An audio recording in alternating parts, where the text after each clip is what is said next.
ভোলেনাথকে আজকে আমি নৈবেদ্য ভোগ নিবেদন করব। সেই জন্য কিন্তু আতপ চাল নিয়ে নিয়েছি আর 5 জায়গায় ভাগ করে দিয়েছি। এরপরে সুন্দর করে ফল সাজিয়ে দিয়েছি নৈবেদ্যের উপর। যা যা আমার সম্ভবে ছিল সেই ফলগুলো দিয়েছি আর মহাদেবকে বেলপাতার উপর স্থাপন করে আমি কিন্তু স্নান করাবো বলে রেডি করে নিয়েছি। আর থালাতে একটি ওম অবশ্যই চন্দন দিয়ে আগে লিখে নিয়েছি। তো মহাদেবকে ঘি, মধু, কর্পূর, দুধ, গঙ্গা জল সমস্ত কিছু দিয়ে পরপর স্নান করাতে হয়। তো সেগুলোই আস্তে আস্তে করে নিচ্ছি। মহাদেবের সাথে যিনারা আছেন সবাইকেই আমি একইভাবে স্নান করিয়ে নিলাম।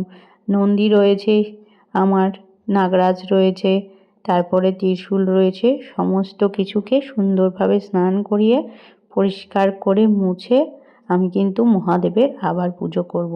যেই পাত্রে মহাদেবকে স্নান করা হয় সেই পাত্রে রেখে কিন্তু পুজো করা হয় না। মন্দিরের বিষয়টা আলাদা, আর বাড়িতে যখন আমরা করব মহাদেবকে অন্য একটি সুন্দর পাত্রে আগে স্নান করিয়ে নিতে হয়।